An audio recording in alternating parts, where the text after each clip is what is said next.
como vimos, era un traje que tenía el traje mangas largas, ¿verdad? Era un traje de mangas largas. Las traducciones que tenemos dicen de colores, pero la traducción mejor del idioma hebreo sería mangas largas. Y eso lo distinguía como que él era el heredero, aunque era el penúltimo hijo, era el 11º hijo de Jacob. A él Jacob lo consideraba como el heredero y no así a los otros hijos que había tenido de las otras mujeres que él tuvo. Entonces, esa distinción le ocasionó problemas a José. Como vimos, José al final de cuentas fue odiado por sus hermanos, fue vendido como esclavo y parece que las cosas no van bien para José. El resto del libro de Génesis, de hecho, habla de la vida de José y algo que vimos la semana pasada es que tiene mucho paralelo, mucha concordancia con la vida de Jesucristo. También vimos, por ejemplo, que fue despreciado por sus hermanos, como Jesús fue despreciado por aquellos israelitas de su época, por sus hermanos judíos, fue despreciado a los suyos, vino y los suyos no le recibieron, ¿verdad? Entonces vimos que fue despreciado, fue vendido como Jesús fue vendido. Judas vendió a Jesús por 30 monedas de plata, los hermanos de José lo vendieron por 20 monedas de plata. Y eso tenemos otro dato que es concordante. Vamos a ver más detalles acerca de la vida de José adelante, pero la Biblia entra en un paréntesis de un solo capítulo. Y créame, para muchas personas este es el capítulo más difícil de leer de toda la Biblia. Especialmente cuando estamos hablando en público y tenemos que exponer la palabra de Dios tal y como está, es realmente difícil leerlo. Especialmente porque tenemos de todas las edades y de diferentes lugares donde venimos y nuestra manera de pensar pueden ser afectadas por lo que vamos a leer el día de hoy. Y de hecho debería ser afectada, pero al final no como cuando vamos a ir leyendo, sino como el mensaje final de lo que nos quiere decir este capítulo. Y eso va a ser para bien. Si Dios permitió que esta palabra estuviera escrita en su libro, es porque es importante. Dios jamás va a dejar fuera de su libro algo que sea importante comunicarnos a nosotros.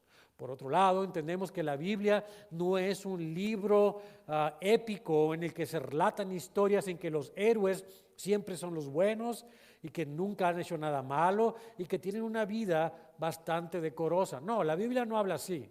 La Biblia expone la vida de las personas que participaron en el drama de la historia de la humanidad tal y como fueron, con todos sus defectos, con todas sus cuestiones negativas. Y el día de hoy este mensaje está cargado de eso. Le voy a pedir que ponga atención mientras leemos y no se haga prejuicios de lo que estamos leyendo, ni se forme una imagen equivocada, porque vamos al final de este mensaje, de este capítulo que vamos leyendo, llevar al mensaje principal que el Señor nos quiere llevar en esta palabra, de manera que no nos quedemos con las cosas negativas como un patrón de conducta que es aceptable por Dios, porque no lo es. Entendamos eso. Cada vez que la palabra de Dios habla de cosas negativas, no es para que copiemos esos modelos de conducta, sino para que aprendamos que no debemos copiarlos precisamente, sino que son personas que vivieron en lo que ellos entendieron y su manera y sus decisiones propias en contra de la voluntad de Dios. Y aún sin embargo, Dios maneja todas las cosas en su soberanía para lograr sus objetivos. Sobre todas las cosas, por lo tanto, debemos recordar algo, mis hermanos. La palabra de Dios, en el fondo mismo, está revelándonos el carácter de un Dios que es omnipotente, soberano. No hay nadie como Él. Sus decisiones en cuanto a la humanidad, la manera en que Él trata con las personas de cada parte, porción de la historia, es así porque Él es soberano y es Dios. Puede que no nos sintamos a gusto al principio cuando empezamos a leer estos capítulos, pero cuando avanzamos en el estudio y con el conocimiento del carácter moral de Dios, no solo lo entendemos, cómo es que se dirigió con ciertas personas, sino que abrazamos con amor lo que Él ha hecho, porque llegamos a comprender en el fondo lo que significa la gracia. Y la gracia es el mensaje central de lo que vamos a leer el día de hoy. Y es a donde vamos a llegar cuando avancemos en estas líneas. Así que vamos a entrar en el texto. Voy a leer unos cuantos versos juntos con ustedes para que en un espíritu comencemos a leer y oremos al Señor para que nos ayude. Y inmediatamente después vamos a empezar a explicar lo que está ocurriendo en estos versos de la mejor manera posible. Le pido entonces, póngase de pie, por favor, y me acompañe a leer Génesis capítulo número 38. Amén.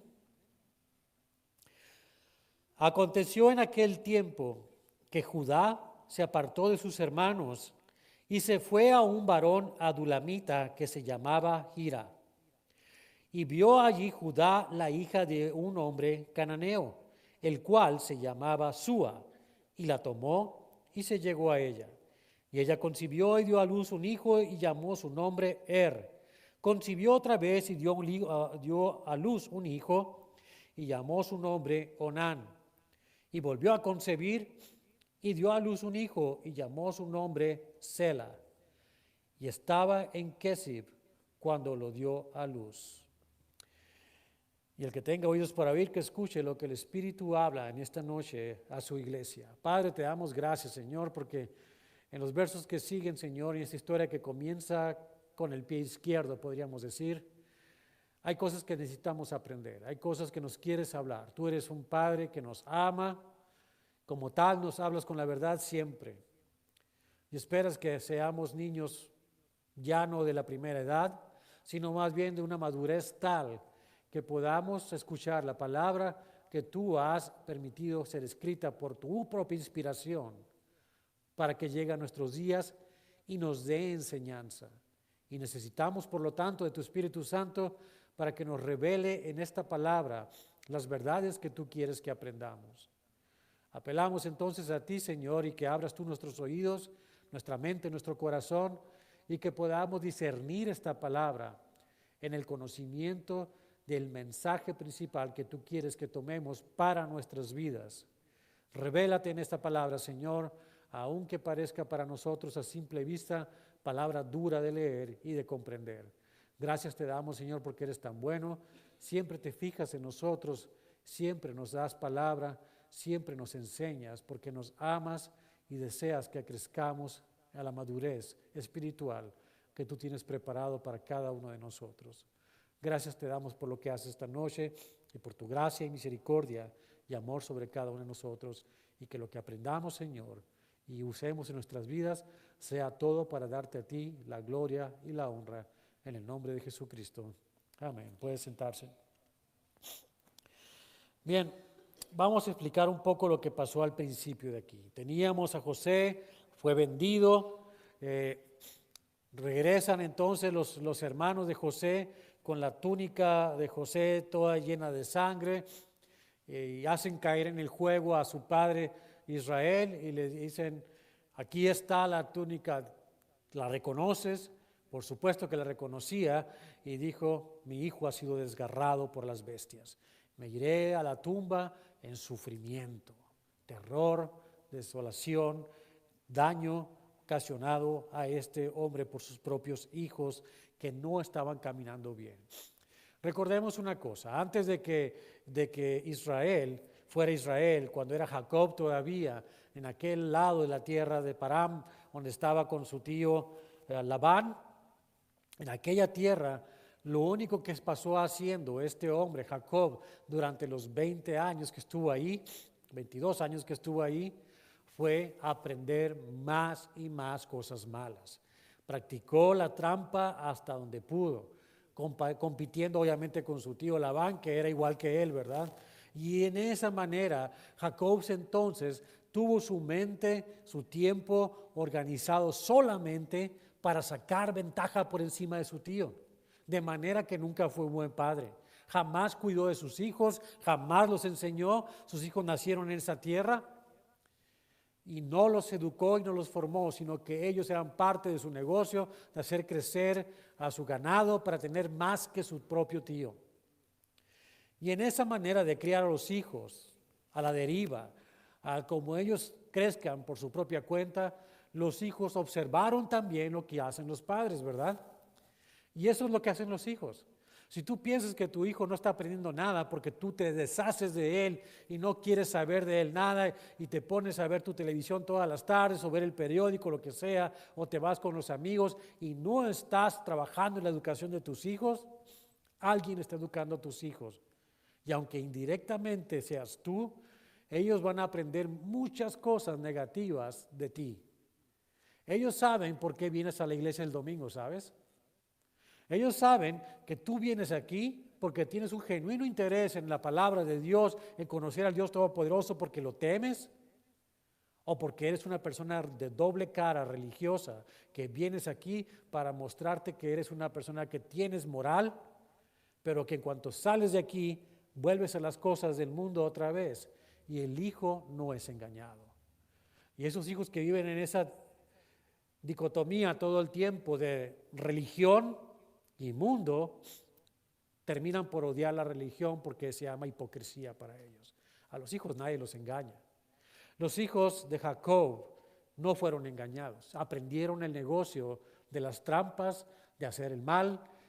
Ya vimos en capítulos pasados que llegaron hasta el asesinato, a una población entera la masacraron, se hicieron terroristas, robaron. Habían aprendido bastante bien de su padre Jacob. Y ahora, cuando vendieron a este hermano de él, el hijo segundo en la genealogía no puede quedarse con sus hermanos. Empieza a distanciarse de ellos porque de alguna manera la culpa siempre te va a caer. Lo que siembras cosechas. Eso es cierto. Y Jacob, Israel lo estaba cosechando. Pero Judá empezaba a experimentar la culpa. La culpa lo llevó a apartarse de sus hermanos y dice en los primeros versos, aconteció en aquel tiempo, ya que pasó esto de vender a su hermano, que Judá se apartó de sus hermanos. Dijo, yo no quiero trato con estos tipos que me recuerdan mi culpa. Yo vendí a mi hermano. Y se fue a la tierra de Canaán, se fue, dice, a un varón adulamita que se llamaba Hira y empezó a hacer negocios, lo que mejor había aprendido de su tío, sería su tío abuelo, su abuelo, más bien dicho, y de su propio padre, aprendió a hacer negocios y eso fue a hacer esa tierra. Y vio allí Judá a la hija de un hombre cananeo, su hija, cananita por lo tanto. El hombre se llamaba Súa y tomó a esta mujer como su mujer. No fue lo que era el plan de Dios. Se había ido a los cananitas, que eran idólatras, y tomó una mujer de ahí. Yugo desigual. Aquí vamos al problema una vez más. Este hombre, Judá, toma una mujer que le es apropiado. Dios no está de acuerdo con esto, evidentemente, porque de Judá va a venir, como leímos en Mateo, la descendencia de manera que llegue hasta el Mesías. La genealogía o el linaje del rey va a venir de Judá. Y Judá está en completa rebeldía, haciendo su propia voluntad cuando él sabe que no debe hacer estas cosas. Pero el hombre se sale con la suya y encuentra una justificación para hacer sus cosas. Me aparto de aquellos que me critican, me hago a un lado de la iglesia donde me están juzgando todo el tiempo y me voy a hacer lo que yo quiero hacer. Porque al final de cuentas se trata de lo que yo quiero y no de lo que debo hacer. Y eso fue lo que hizo Judá. Y tomó a esta mujer de manera que no le correspondía y en su carne, evidentemente, en su parte completamente carnal, y tuvo hijos, Onán y Sela. El primero de los hijos tiene un nombre que hasta cierta manera es un nombre hebreo, pero los otros dos hijos tienen nombres cananitas y nos hace ver una cosa, aquellos que tienen que ver con la yugo desigual.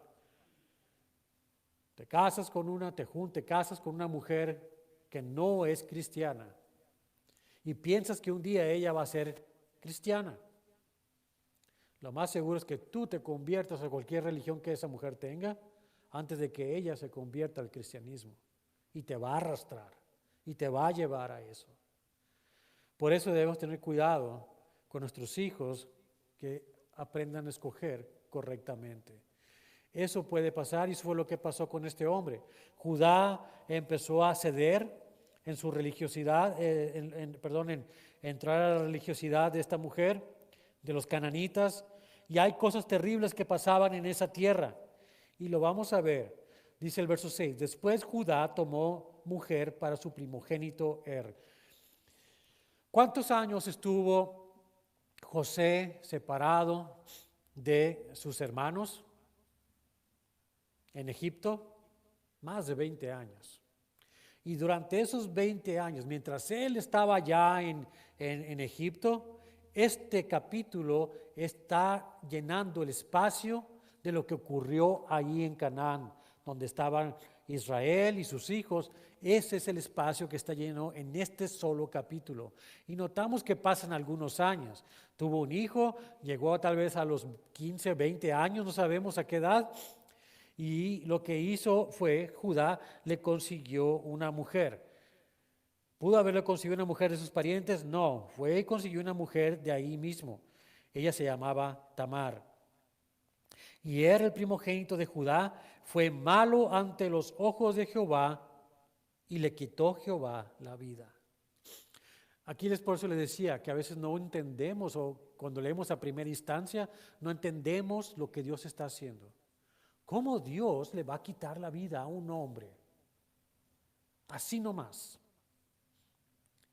Y los humanistas juzgamos y decimos, qué Dios tan cruel es el Dios de la Biblia del Antiguo Testamento. El Nuevo Testamento es bien suave, Dios, porque nos permite hacer todo, ¿verdad? O eso pensamos. Es el mismo Dios. El mismo Dios del Antiguo Testamento que mata a un hombre porque es malo, es el mismo Dios del Nuevo Testamento que ofrece misericordia a quien Él quiere. Dios soberano sobre todas las cosas, gracia en su mano, misericordia para que Él quiere. Eso es lo que debemos entender aquí. Este hombre, salió más torcido que su padre y Dios lo quitó del mapa porque estorbaba a los planes de Dios. Dios no va a permitir que nadie altere sus planes. Nadie puede alterar el plan de Dios. Judá en su rebeldía intentó hacerlo. Su rebeldía llegó hasta este punto, a tener 3 hijos. Dios no estuvo de acuerdo con ello. De ninguno de ellos debía venir el Mesías, de ninguno de esos 3 hijos. Y Dios los hace a un lado para que no sean parte de este esquema de la salvación de todos nosotros. Sí, su salvación, hermano, mi salvación, tiene sangre también. Sangre de personas malvadas, perversas, que Dios hizo a un lado para que su plan de salvación para nosotros, que también somos malos, fuera llevado a cabo. ¿Y eso cómo se llama? ¿Cómo explicas que alguna persona mala Dios la destruya y a otra persona terriblemente mala como yo, Dios tenga misericordia? Capítulo 9 de Romanos nos recuerda quién es Dios y nos recuerda en estas palabras, como les digo en el capítulo número 9. Porque la Escritura dice a Faraón, para esto mismo te he levantado, verso 17, para mostrar en ti mi poder y para que mi nombre sea anunciado por toda la tierra, de manera que de quien quiere tiene misericordia, y al que quiere endurecer, endurece. Pero me dirás, ¿por qué? Pues sin culpa, porque ¿quién ha resistido a su voluntad? Mas antes, oh hombre, ¿quién eres tú para que alterques con Dios? Dirá el vaso de barro al que lo formó, ¿por qué me has hecho así? ¿O no tiene potestad el alfarero sobre el barro para hacer de la misma masa un vaso de honra y otro para deshonra? ¿Y qué si Dios, queriendo mostrar su ira y hacer notorio su poder, soportó con mucha paciencia los vasos de ira preparados para destrucción y para hacer notorias las riquezas de su gloria, las mostró para con los vasos de misericordia que Él preparó de antemano para su gloria? Y ahí estamos nosotros. Así que es la voluntad, la majestad, la soberanía de Dios que dice a Él no, a ti sí. ¿Y no se siente usted gozoso y agradecido con Dios de que en su gracia esté usted incluido? ¿No es algo de tener gozo? En vez de juzgar a Dios porque es cruel y destruyó a naciones enteras, hombres, mujeres y niños, ¿no está usted agradecido que usted está vivo y que tiene vida eterna? Esa es la gracia. Esa es la gracia de Dios. Los versos que siguen los voy a leer rápidamente. El que tiene oídos que entienda lo que quieren decir estos versos. Y le quitó Jehová la vida. Entonces Judá dijo a Onán: llégate a la mujer de tu hermano y despósate con ella y levanta descendencia a tu hermano. Y sabiendo Onán que la descendencia no había de ser suya, sucedía que cuando se llegaba a la mujer de su hermano, vertía en tierra por no dar descendencia a su hermano. Y desagradó en ojos de Jehová lo que hacía, y a él también le quitó la vida. Entendido claramente. Hay personas que se basan en estos versos para hablar, y voy a eso sí lo voy a tocar, de que Dios está en contra de los métodos anticonceptivos. De ninguna manera. El hombre fue quitado porque era perverso, porque era malo y porque no estaba en el plan de Dios. Punto. Hablando de métodos anticonceptivos, asegúrese usted nada más que no sea un método que mate a una criatura. Que una vez gestado, no lo destruya. Hay métodos que previenen que ocurra antes de la gestación, pregestacionales. Es decir, que evitan que haya gestación. Esos son los métodos que deben ser usados. Pero un método que hace que una vez gestado el bebé, una vez que haya la unión entre el óvulo y el esperma, se ha destruido, eso se llama aborto, esto se llama asesinato y es crimen.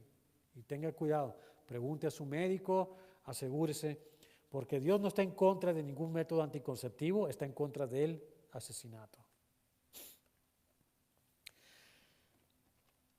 Y desagradó en ojos de Jehová lo que hacía, y él también le quitó la vida. Y Judá dijo a Tamar, su nuera: quédate viuda en casa de tu padre hasta que crezca Sela, mi hijo. Porque dijo: no sea que muera él también como sus hermanos. Y se fue Tamar y estuvo en casa de su padre. Mentiroso de Judá, había aprendido a mentir también. No quiso exponer a su hijo que le quedaba, ¿verdad? Y dijo: mejor te pones allá y esperas a que el muchacho crezca y vamos a echarle tierra al asunto. Se acabó, carpetazo, como dicen. No pasó nada ya. Pasaron muchos días y murió la hija de Súa, o sea, la esposa de Judá, mujer de Judá. Después Judá se consoló y subía a los trasquiladores de sus ovejas en Timnat, él y su amigo Hira, el adulamita. Y fue dado aviso a Tamar, diciendo: he aquí tu suegro sube a Timnat a trasquilar sus ovejas. Entonces se quitó ella los vestidos de su viudez y se cubrió con un velo y se arrebozó y se puso a la entrada de Enaim junto al camino de Timnat, porque veía que había crecido Sela y ella no era dada a él por mujer. Esta costumbre de darlos del hermano mayor, si moría el hermano, de dárselo a la esposa, al hermano que seguía, era una costumbre en esa época que estaba ya escrita en el Código de Hammurabi, que es el escrito más antiguo, el códice más antiguo que hay de ley, que se floreció en Mesopotamia, en la zona de lo que hoy es Irak, en esa zona. Pero esto después, en Deuteronomio, se hace ley. Dios lo toma como una ley, una ley de misericordia, para que pudieran tener descendencia y heredaran la tierra, las 12 tribus, y no perdieran la tierra, de manera que por eso había esta ley de que tenía que ser el que seguía en la familia hasta que tuvieran hijos y fueran hijos para el primero que había muerto, de manera que pudieran entonces tener herencia en la tierra. Esta misma manera de pensar fue objeto de burla para los saduceos. Los saduceos en la época de Jesús, esta facción religiosa que no era ni tanto religiosa, sino que obedecían la ley, pero no creían en la parte espiritual de la ley, sino solamente en lo que era lo social, lo legal. Quisieron agarrar a Jesús en una trampa en una ocasión y le dijeron a Jesús este planteamiento. Hubo un hombre que se casó con una mujer, pero el hombre murió y dejó a la mujer viuda. Entonces, el hermano que seguía la tomó como mujer, pero tampoco tuvo hijo, no tuvo descendencia, y murió también este joven, este hombre. Y así el segundo, el tercero, el cuarto, hasta llegar al séptimo. Pasado ya los 7, dice, también la mujer muere. Y en la resurrección, ¿de quién va a ser mujer? Le preguntaron a Jesús, queriendo atrapar. Y Jesús les contesta a los saduceos, erráis porque ignoran las escrituras. No conocían la palabra de Dios realmente. En el cielo no hay casamiento. Nos conocemos, pero ya no hay necesidad de tal cosa. Esta costumbre de la cual se hizo ley, entonces, tenía simplemente el objeto de la herencia de la tierra. Por esa razón era así. Aunque en esta época no había ley todavía para Israel, no había Israel, de hecho todavía estaban usando algo que era costumbre de esa tierra también.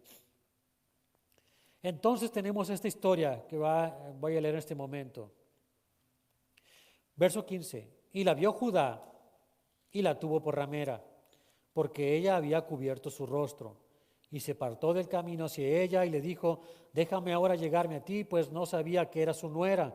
Y ella dijo, ¿qué me darás para llegarte a mí?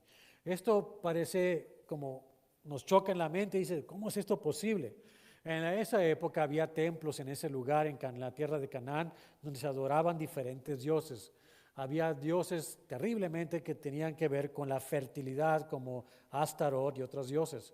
Y había la costumbre de esos lugares que las mujeres de esos pueblos tenían como parte de su servicio religioso el ofrecerse como prostitutas para el templo. Obtenían ganancias para el templo económicas, pero era algo especial para esta religión, porque esas religiones tenían como máxima ídolo la fertilidad, de manera que hacían este tipo de cosas terribles que después adoptaron también otras culturas, inclusive los griegos, ¿verdad?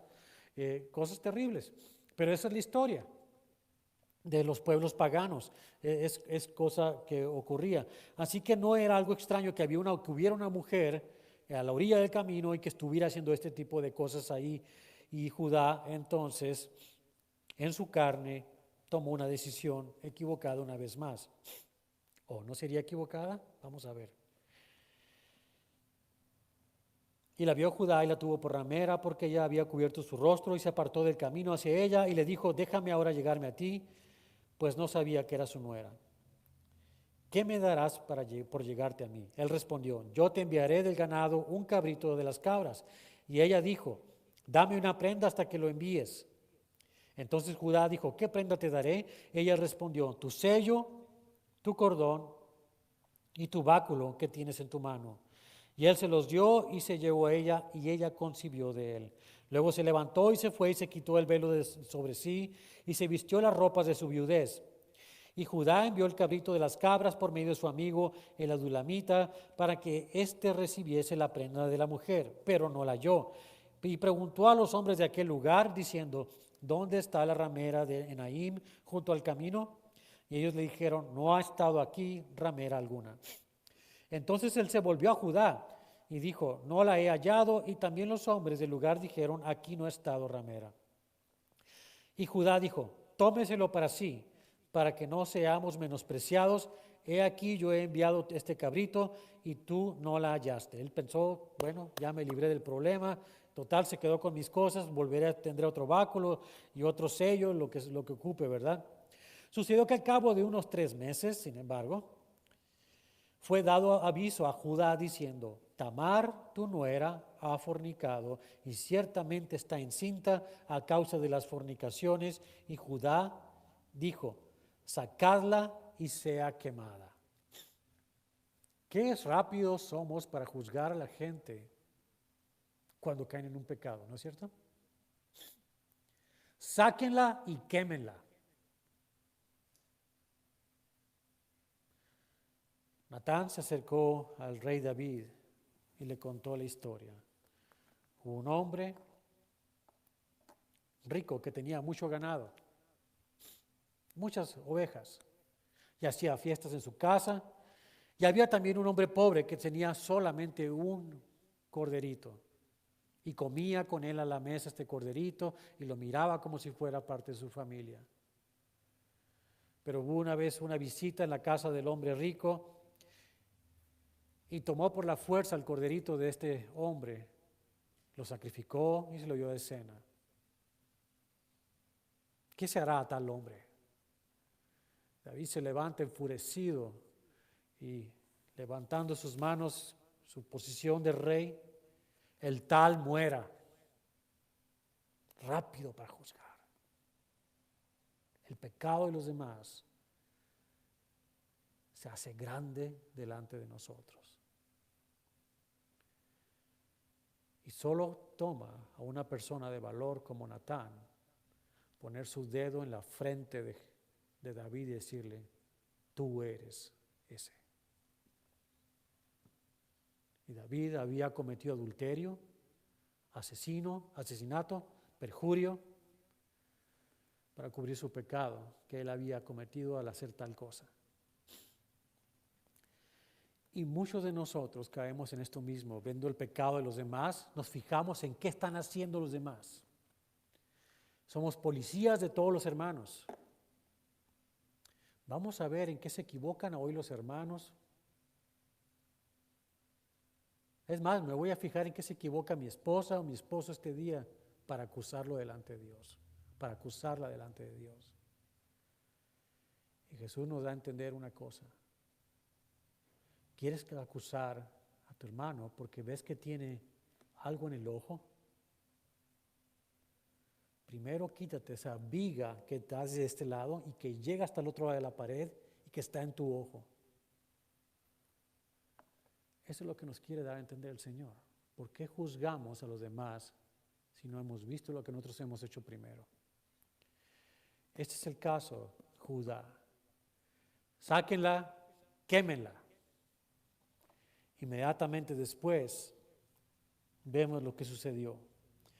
Pero ella, cuando la sacaban, envió decir a su suegro, del varón cuyas son estas cosas estoy encinta. También dijo, mira ahora de quién son estas cosas, el sello, el cordón y el báculo. Entonces Judá los reconoció y dijo, más justa es ella que yo, por cuanto no la he dado a Sela, mi hijo. Quise pasarme por alto las reglas. Y nunca más la conoció su hijo. Entonces, y aconteció que al tiempo de dar a luz, he aquí, había gemelos en su seno. Sucedió que cuando daba luz, que sacó la mano el uno, y la partera tomó y ató a su mano un hilo de grana, diciendo, este salió primero. Pero volviendo él a meter la mano, he aquí salió su hermano, y dijo ella, ¿qué brecha te has abierto? Y llamó su nombre Fares o Perez, que significa brecha. Después salió su hermano, el que tenía en la mano el hilo de grana, y llamó su nombre Sara. ¿Y por qué es importante esto? Por la gracia. Porque Fares, Tamar, Fares, regresamos a Mateo capítulo número 1, leemos, Abraham engendró a Isaac, Isaac a Jacob, y Jacob a Judá y a sus hermanos. Judá engendró de Tamar a Fares y a Sara, Fares a Esrom, Esrom a Aram, Aram engendró a Aminadab a Nazón, Nazón a Salmón, Salmón engendró de Rahab, otra mujer extranjera, a Boz, Boz engendró de Ruth, otra mujer extranjera, a Obed, y Obed a Isaí, Isaí engendró al rey David, y el rey David engendró a Salomón, de la que fue mujer de Urías, la que acabamos de hablar, de Betsabé, que también era extranjera, era hitita. Salomón engendró a Roboam, Roboam a Abías y Abías a Asa, Asa engendró a Josafat, Josafat a Joram y Joram a Usías. Usías engendró a Jotam, Jotam a Acaz y Acaz a Ezequías. Ezequías engendró a Manasés, Manasés a Amón y Amón a Josías. Josías engendró a Jeconías y a sus hermanos en el tiempo de la deportación a Babilonia. Después de la deportación de Babilonia, Jeconías engendró a Salatiel, Salatiel a Zorobabel. Zorobabel engendró a Abiud, Abiud a Eliakim, Eliakim a Azor, Azor engendró a Sadoc, Sadoc a Akim y Akim a Eliud. Eliud engendró a Eleazar, Eleazar a Matán y Matán a Jacob.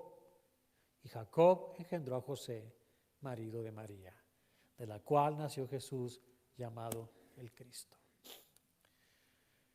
La misericordia de Dios, la gracia de Dios, mis hermanos, es el regalo más hermoso que podemos tener y lo da a quien Él quiere, no al que lo busca, no al que se cree bueno, no al que piensa que por sus cosas va a lograr un favor delante de Dios. Si algo podemos extraer del capítulo 38 que parece tan difícil de leer, es la gracia de Dios. La gracia de Dios, el regalo inmerecido de Dios. Si comprendemos que Dios es soberano una vez más, Él es soberano, Él es rey, eso significa que todas las cosas que hay, obedecen a ese Dios. Y que Él tiene misericordia de quien Él quiere. Y eso es algo hermoso, eso es algo grande, porque nadie lo merecemos, porque todos nos equivocamos, aún a todos nos descarriamos como ovejas, dice la palabra. Hemos sido destituidos de la gloria de Dios. La paga del pecado es muerte, pero el regalo de Dios es vida eterna en Jesucristo. Regalo hermoso. Oh, gracia tan sublime del Señor, que a un pecador salvó. Amén. Padre, te damos gracias por la palabra esta tarde, Señor. Palabra que nos hace recordar una vez más lo grande y hermoso que es la gracia. Ese regalo inmerecido que nos salva de nuestros pecados. Misericordia, Señor. Misericordia hemos querido y no justicia. Misericordia porque somos pecadores. Y si misericordia hemos pedido de ti, como decía nuestro hermano el domingo en las bienaventuranzas, bienaventurado el misericordioso porque obtendrá misericordia. Que seamos misericordiosos, que dejemos de buscar las manchas, las pequeñas manchas, el punto negro en la vida de las demás personas. Y clamemos por misericordia para nosotros que estamos llenos de la negrura de nuestro pecado, rojos como la grana por el pecado que está en nosotros. Pero tu promesa, Señor, de por la gracia y misericordia tuya, que nuestras vestimentas cubiertas de sangre, rojas como la grana, serán quitadas de nosotros, toda esa inmundicia, y ropas blancas nos darás, ropas de tu justicia, porque tú, Señor Jesús, te hiciste pecado por nosotros. Tú pagaste el precio que correspondía a nosotros pagar en esa cruz. Y al resucitar de entre los muertos, Señor, nos has dado la victoria y podemos vestir con gozo las ropas blancas de tu justicia que nos hacen aceptos delante del Padre. Que extendamos también nosotros manos de misericordia, brazos de misericordia a todos los que nos rodean, especialmente aquellos que están cerca de nosotros. Que dejemos de buscar en dónde están mal y que en la misericordia y en el amor que has puesto en nosotros aprendamos a amarlos tal y como son, porque así nos amaste. Y tú, Señor, haz la obra en ellos como la harás en nosotros. Te pedimos que no nos dejes así como nos encontraste, sucios, despreciables, desechados, pero tú viste valor en nosotros. Y nos tomaste, y nos lavaste, y nos llamaste hijos. Nos has puesto la ropa encima y el anillo que nos llama nos declara hijos tuyos. Y ahora, Señor, siendo hijos, que tengamos misericordia también nosotros. Gracias te damos, bendito seas, en el nombre de Jesucristo. Amén, Dios los bendiga. Y antes de terminar, quisiera que oráramos por nuestro hermano Manuel. El día de hoy, su hermana Angelina partió con el Señor y vamos a orar por la familia en estos momentos, si lo permite mi hermano. Padre, te damos gracias, Señor, tu inmensa misericordia que va más allá de nuestro entendimiento en las formas en que ocurren las situaciones de la vida. Sabemos que todos estamos destinados al día en que dejaremos este mundo. En tu palabra dice en Hebreos capítulo 9 que es dado a los hombres morir una vez y entonces el juicio. Señor, ten misericordia de Angelina, pero ten misericordia de nosotros los que estamos de este lado. Ten misericordia de aquellos que todavía no te conocen, Señor, y que tu palabra, el mensaje del Evangelio llegue a ellos claramente para que nadie se pierda. Porque sabemos, Señor, que tú deseas que nadie se pierda, sino que todos vengan al arrepentimiento y te conozcan y sean salvos. Pon paz en los corazones de la familia, Señor. Pon paz en sus corazones y una urgencia por conocerte. Una urgencia por entregarse a ti, Señor. Una urgencia por encontrar salvación en ti que la ofreces a todo aquel que está dispuesto a escucharlo.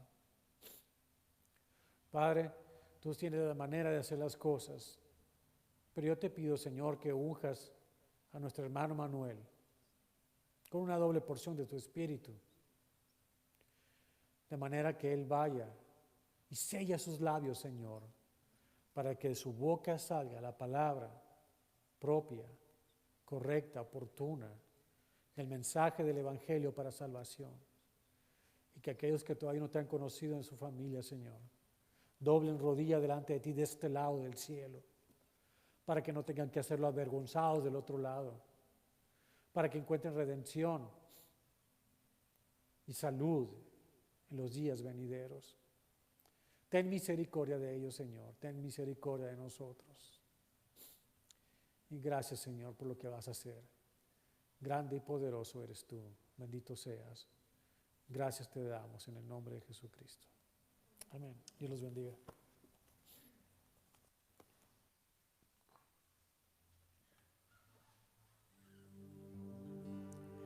Bueno, entonces, ¿por qué no se ponen de pie? Vamos a terminar alabando a nuestro Señor.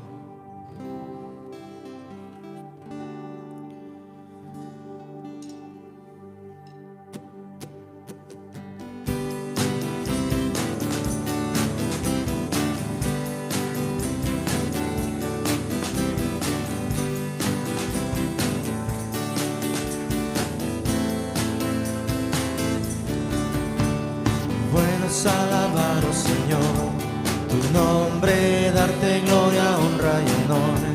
Por siempre bueno es alabarte, Jesús, y gozarme en tu poder. Bueno es alabar, oh Señor, tu nombre, darte gloria, honra y honor. Por siempre bueno es alabarte, Jesús, y gozarme en tu poder. Porque grande eres tú, grandes son tus obras. Porque grande eres tú, grande es tu amor, grande es tu gloria. Porque grande eres tú, grandes son tus obras. Porque grande eres tú, grande es tu amor, grande es tu gloria.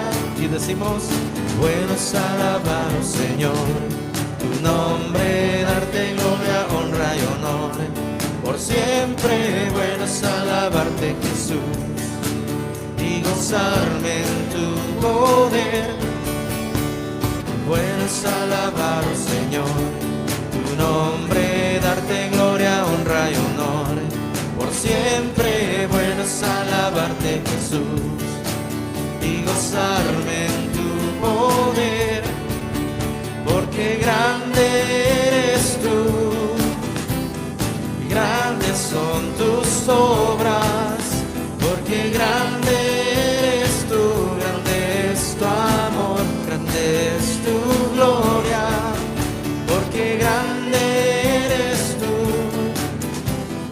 grandes son tus obras, porque grande eres tú, grande es tu amor, grande es tu gloria, porque grande eres tú, grandes son tus obras, porque grande eres tú, grande es tu amor, grande es tu gloria, y bueno es alabarte, Señor. Así es, Padre Santo, bueno es alabarte, Señor, porque tú, Señor, nos muestras de una y mil maneras, Señor, ese amor tan grande que tú tienes para cada uno de los que estamos aquí, Señor. Gracias te damos, Señor, por tu palabra de esta noche, mi Dios, que nos muestra y nos enseña, Señor, aunque nuestra mente muchas veces no pueda comprender, Señor, ese amor y esa gracia que tienes siempre, Señor. Gracias te damos en nombre de tu Hijo Jesús. Amén. Bueno, nos vemos el domingo.